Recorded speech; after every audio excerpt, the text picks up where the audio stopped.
हाँ भाई, सभी को नमस्कार। आज हम बात करेंगे रुद्धोष्म विचुम्बकन के द्वारा शीतलन है उसकी थ्योरी करेंगे, सिद्धांत करेंगे, या फिर यूं बोल दो रुद्धोष्म विचुम्बकन की जो ऊष्मागतिकी है उसकी बात करेंगे। तो चलो आगे बढ़ते हैं। क्या लिखा? रुद्धोष्म विचुम्बकन विचुम्बकन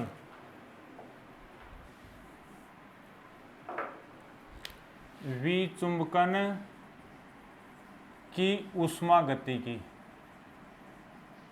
या इसी को मैं बोल देता हूं इसका सिद्धांत क्या है। ठीक बात समझ आ गई सबके? तो सबसे पहले जो नलिका ए थी, अपनी जो नलिका ए थी, आपने ध्यान दिया हो उसके अंदर क्या लिया था आपने लिया था अनुचुंबकीय लवण। अनुचुंबकीय लवण के रूप में क्या बताया था? Gadolinium sulphate. या तो आपने लिया था GdSO4, या फिर क्या लिया था? फिटकरी। फिटकरी का सूत्र अगर आपको लिखना है तो ये लिखोगे आप K2SO4 Al2SO4 का होल थ्राइस। ठीक बात है। आपने जैसे ही मैंने शुरुआत में ये बात कही कि नलिका ए के अंदर ये चीज थी अपने पास में, आपने नलिका ए पर आपने बी अप्लाई कर दिया, चुंबकीय क्षेत्र अप्लाई कर दिया, और बी अप्लाई करने पर माना जो चुंबकन तीव्रता है, चुंबकन तीव्रता है वो I उत्पन्न हो गई। चुंबकन तीव्रता का मतलब होता है कि एकांक आयतन में कितना चुंबकीय आघूर्ण उत्पन्न हो गया। तो आप इसको लिख सकते हो एकांक आयतन का चुंबकीय आघूर्ण, एकांक आयतन में उत्पन्न चुंबकीय आघूर्ण, ऐसे बोल सकते हो। ठीक बात है। तो शुरुआत की लाइन में आपने केवल फिलहाल तक ये सीखा है, गौर करना कि अनुचुंबकीय लवण पर आपने चुंबकीय क्षेत्र बी अप्लाई किया तो चुंबकन तीव्रता I उत्पन्न हो गई। ठीक बात ना? तो आप ये लिखोगे फर्स्ट लाइन में अनुचुंबकीय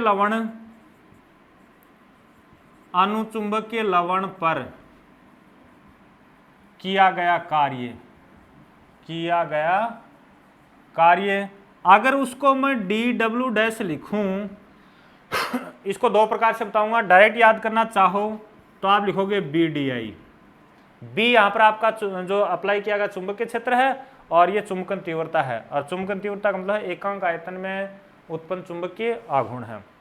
अगर ये कैसे है ये बात समझना चाहो तो आप थोड़ा ऐसे समझ सकते हो। देखो, कार्य जो है वो होता है अपना बल गुणा विस्थापन। क्या होता है? बल गुणा विस्थापन। चुंबकीय क्षेत्र के अंदर बात करूं तो चुंबकीय क्षेत्र के अंदर ध्रुव सामर्थ्य को स्मॉल m से व्यक्त करते हैं। तो इसको मैं ऐसे लिखूं F/m, और ये आ गया आपका mdx। आया नहीं है? mdx आ गया। अब देखो F/m, m यहां पर ध्रुव प्रबलता या ध्रुव सामर्थ्य है। F/m को लिखा जा सकता b, और ये आपका आ गया mdx। देखो, ये द्विध्रुव आघूर्ण है, चुंबकीय द्विध्रुव आघूर्ण है। बात कर लेता हूं एकांक आयतन की, एकांक आयतन की बात कर लेता हूं तो dW' है वो बराबर हो जाएगा mdx/v, v for I volume, और ये आपका बराबर हो जाएगा BdI। गौर करना, यह क्या आपका चुंबकीय द्विध्रुव आघूर्ण, और उसमें आयतन को डिवाइड कर दिया तो आपके पास में क्या आ गया? I आ गया, चुंबकन तीव्रता आ गया है। तो मैंने यहां पर डायरेक्ट लिखा dW'। तो इसको आगे बढ़ाते हैं।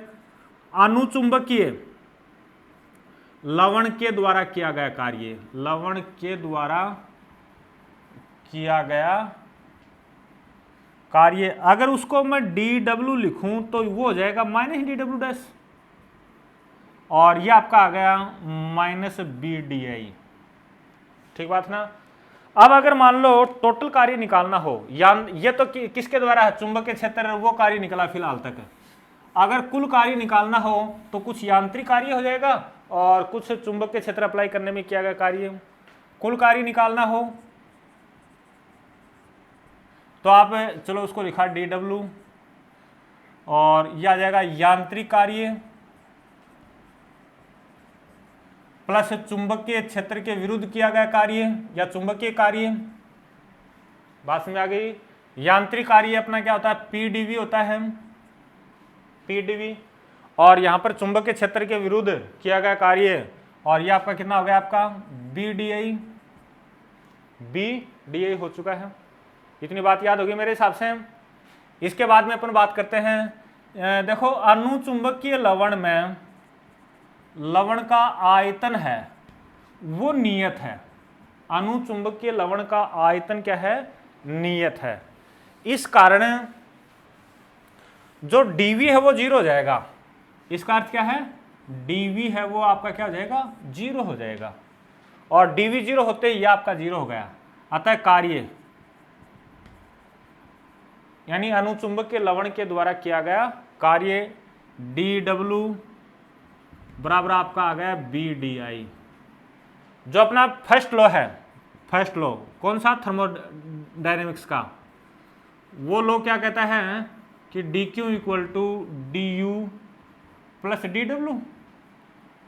देखो एकदम इसको एक्यूरेट लिखें तो ऐसे लिखना चाहिए, ये गलत है वैसे, del Q equal to D U plus del W. ठीक बात है ना।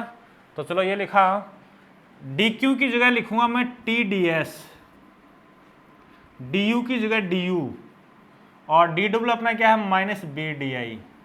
ये आपकी इक्वेशन नंबर फर्स्ट आ गई। ऊष्मागतिकी के अंदर क्या होता है, ऊष्मागतिकी में क्या होता है, टी डी एस बराबर D U plus P D V होता है, होता नहीं होता है। ये इक्वेशन नंबर 2 आ गई। इन दोनों समीकरणों की तुलना कर लो। आप क्या कर रहे हो, तुलना।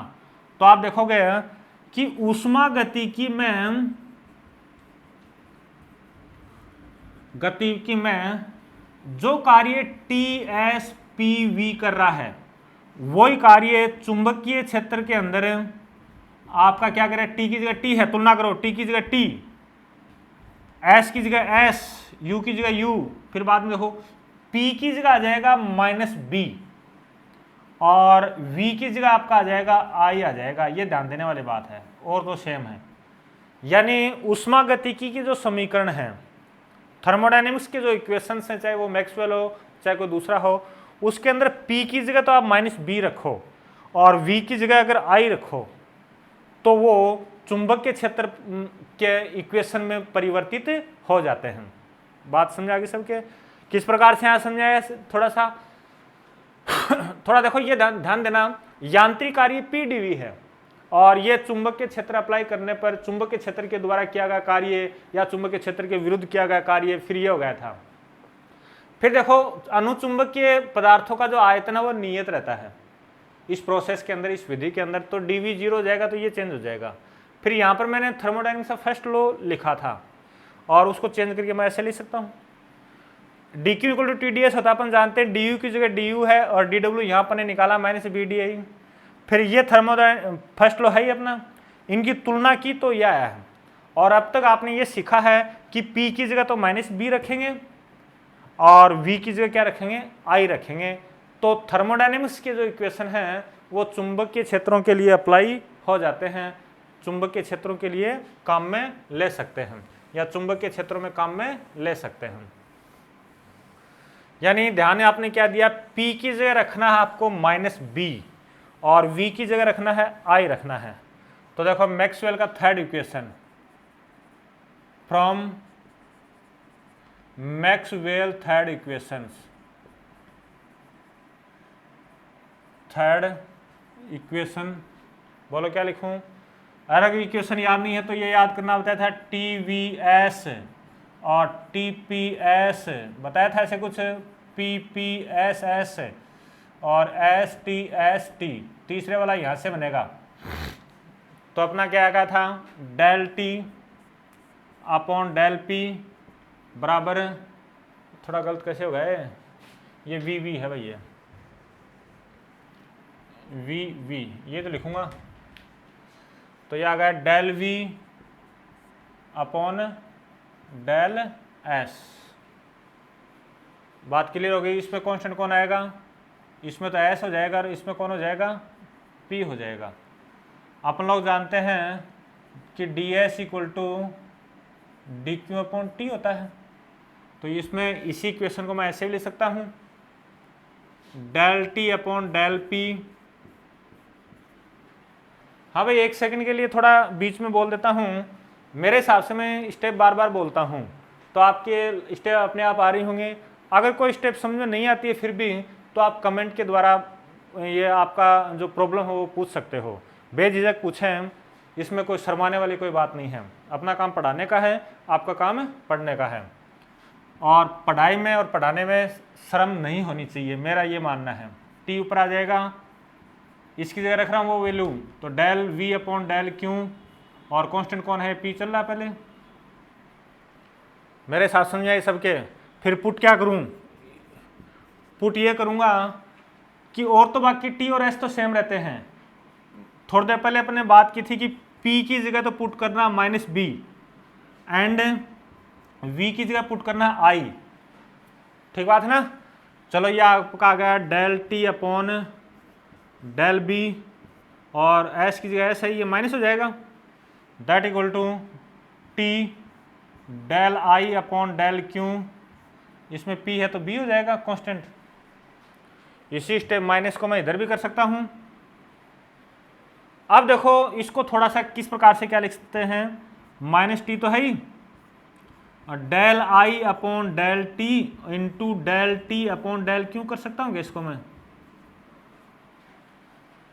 डेल टी से ऊपर नीचे मल्टीप्लाई किया है। इसी स्टेप को मैं ऐसे भी तो कर सकता हूँ, minus T del I upon del T constant B upon del Q upon del T, और कांस्टेंट कौन आ गया, बी आ गया। इस स्टेप को नीचे लेके चला गया। बात समझ आ गई। ये स्टेप नंबर आपकी थर्ड हो गई। ठीक बात ना। अपन लोग ये जानते हैं, वी नो दैट कि del Q upon del T जो है, अगर उसके अंदर कांस्टेंट पी हो तो ये सीपी के बराबर होता है। किसके बराबर होता है, सीपी के बराबर होता है। यहां अपना बी है तो ये बोल देंगे सीबी। क्या बोल देंगे, सीबी बोल देंगे। गौर करो थोड़ा सा। फिर बाद में इसको थोड़ा सा मॉडिफाई करेंगे। मॉडिफाई इस प्रकार से करता हूं, देखो मैं यदि एकांक द्रव्यमान की विशिष्ट ऊष्मा, एकांक द्रव्यमान की विशिष्ट ऊष्मा, चुंबकीय विशिष्ट ऊष्मा Cb हो तो, थोड़ा समझना इस बात को, डेल क्यू अपॉन एकांक आयतन के लिए हो तो एकांक, शुरुआत में ध्यान दिया हो तो मैंने एकांक आयतन बोला था, तभी जाके डी बना था।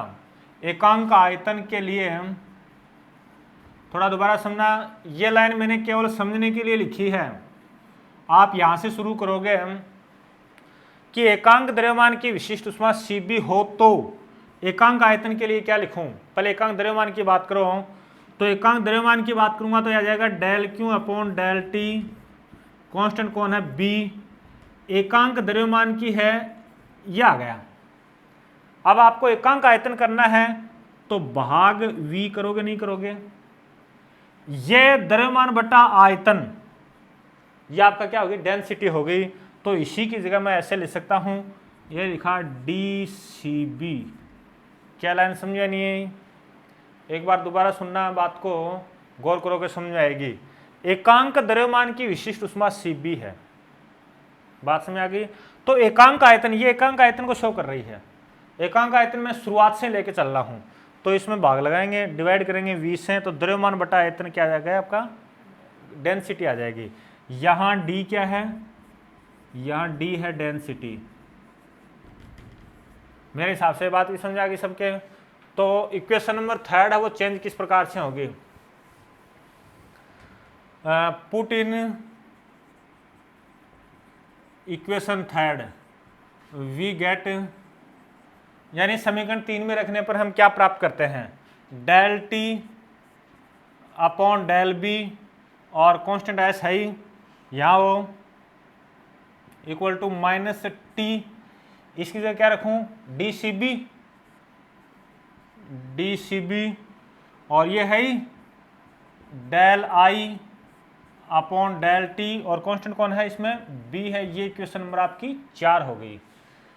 हाँ भाई, इसमें थोड़ा आपके कन्फ्यूजन हो सकता है, तो एक बार दोबारा रिपीट कर लो। ये तो मैंने समझाने की कोशिश की थी कि अपन ऐसे करते हैं, ये होता नहीं होता है, यहीं से फिर ये प्राप्त किया है। ये आयतन से द्रव्यमान बटा आयतन किया, तब जाके डी आया, डेंसिटी आई है। बात समझाएंगे ना, डेंसिटी यहाँ पर ये अनुचुंबकीय लवण की है। अब देखो आगे आते हैं।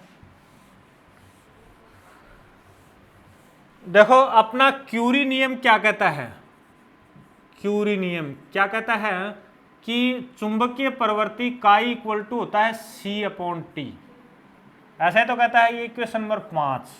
और परिभाषा क्या कहती है, परिभाषा कहती है कि चुंबकीय प्रवृत्ति इक्वल टू होती है आई अपॉन एच। ये तो बात थी। इन दो, इसको म्यू नोट से ऊपर नीचे मल्टीप्लाई कर रहा हूं, म्यू नोट एच, और म्यू नोट एच है वो किसके बराबर होता है, ये तो लिखा म्यू नोट आई, और ये बराबर होता है बी के बराबर होता है। मेरे हिसाब से ये आपके समझ में आ चुका है इतना। इसके बाद ये इक्वेशन नंबर 6, 5 व 6 से लिखेंगे तो देखो ये आ जाएगा आपका mu naught I upon B equal to C upon T. C Curie नियतांक है, सबको पता है मेरे हिसाब से। यहीं से आपके पास में क्या आ जाएगा, आई बराबर B C upon mu naught T. समीकरण नंबर 4 में क्या चाहिए, del I upon del T, constant B चाहिए। तो यहीं से del I upon del T, और कांस्टेंट किसको रखा, बी को रखा, तो ये आ जाएगा minus B C upon mu naught T square. समीकरण 4 में रखने पर,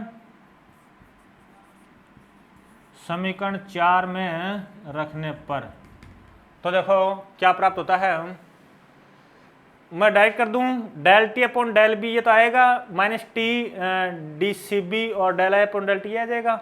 इसकी जगह मैं ये रख दूं तो ये आ गया आपका, ये रख रहा हूं,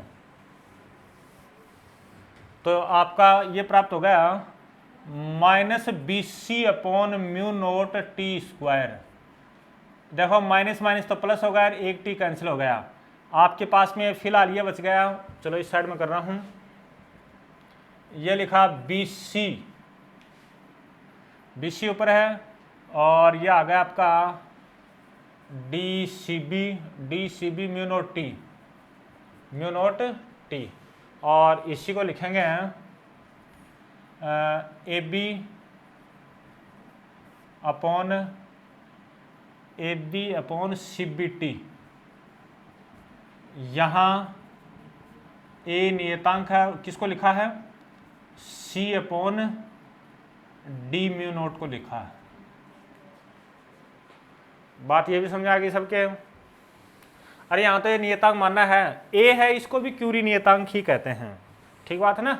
अब आगे आ जाओ, इसी इक्वेशन को क्या मैं ऐसे लिख सकता हूँ, टी वाले टर्म को, यानी ये आया फिलहाल तक del T upon del B, और constant S equal to A B upon C B T, ये तय है।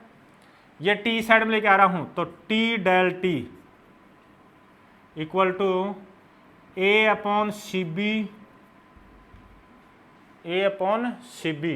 ये बी मैग्नेटिक फ्लक्स है, कोई कांस्टेंट नहीं है, ये मैग्नेटिक फील्ड है, तो बी डेल बी।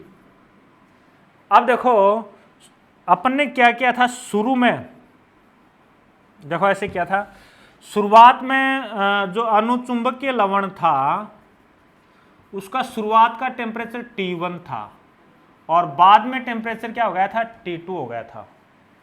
जब अपन विचुंबकित करते हैं, विचुंबकित करते तो शुरुआत में चुंबकीय क्षेत्र क्या था, B था, और लास्ट में क्या हो गया था, 0 हो गया था।